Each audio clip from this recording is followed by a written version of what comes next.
d5 c4. So we don't have an English opening, we don't have a London system. Queen's Gambit accepted. Queen's Gambit accepted.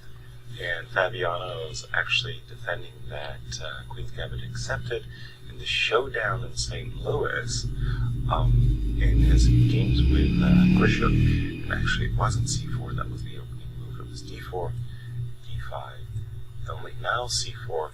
And this Queen's Gambit accepted was really very popularized by Tigran Petrosian. It's like one of those systems that really challenges white to show an advantage. I do believe Magnus went with e2, e3. Fabiano is one of the few elite grandmasters in the world to have the Queen's Gambit accepted in his repertoire, and he's done very well with it. Yes, he did play e3, and we've seen this move e4 as being the more aggressive choice. We've seen it in the showdown. Grisham was playing it every single round, and immediately after Fabi was beating him, because he beat him a few times in this opening, he was going outside and trying to get some new information from his second.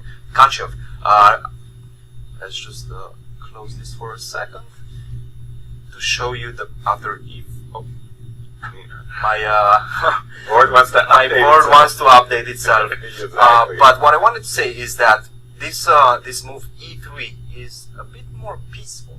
You just want to take a strategic stance, play against this bishop on c8, which is going to be more or less the bad bishop, unless b5 will come on the board. But if you play the move b5, then I will be able to hook that pawn structure with the move a4, create some weaknesses on the light squares, and then try to take advantage of that. I think this is more or less like close to a Botvinnik type of structure, if you want to call it that way. But I think also another structure that could potentially arise is after c takes d4, e takes d4, and then we will have the IQP, the isolated queen's pawn. So a lot of strategic nuances to be developed in the middle game. Thank you, Christian. And where would you like to take us, Jennifer? What games hold your interest? Well, let's take a look at Wesley's 4-player in the world, Fabiano Caruana.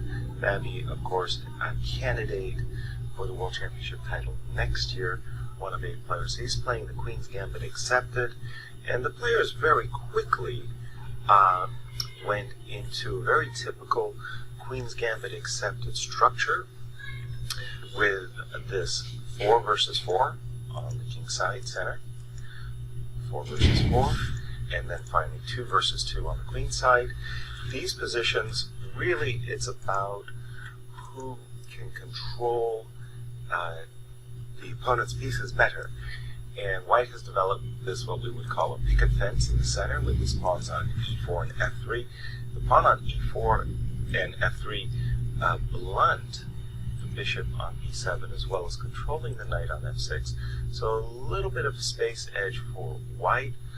On the other hand, black has no problems with his king once he castles, develops his queen, brings his rook to the center. The structures tend to be very equal, and I would say that Fabi is satisfied with the outcome of the opening. And we'd like to remind everybody listening in that there are 2 ways to get in touch with us. Oh, yes. First of all, you can hashtag Grand Chess Tour, and don't forget that Tante Abrahamian has taken over the Grand Chess Tour on the feed, so tune in and check out what she thinks about the different games and her observations, and also join the conversation yourself. You can also call in. Yeah, I saw it's intriguing when you have this 4 and 4, 2 versus 2 pawn structure. Where to put the queen?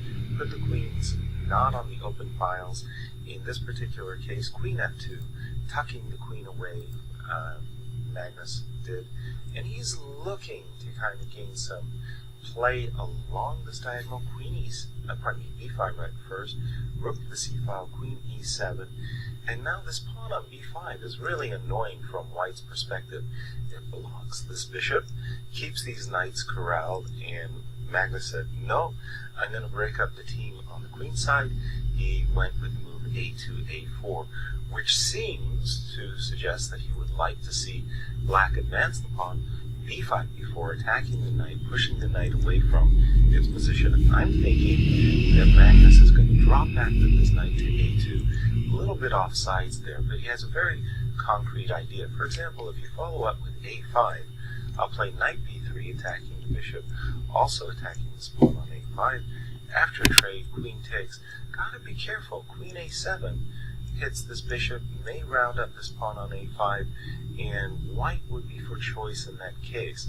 After the move a4, Fabiano is being questioned. Are you going to take the pawn on a4, or are you going to play b5, b4? And what I really like is Bishop. that pawn chain, the g2, f3, e4 pawn chain, that simply Very solid. destroys the action of the bishop on b7. That bishop on b7 is completely useless. Also, the knight on f6, as you are pointing out, the answer. So I think a lot of things are going Magnus's way in this game, and if he manages to create a few more weaknesses, then it's going to be a very long and very tedious defense for Fabiano. But we have a lot of developments in other games as well. Please. Particularly in the game between Magnus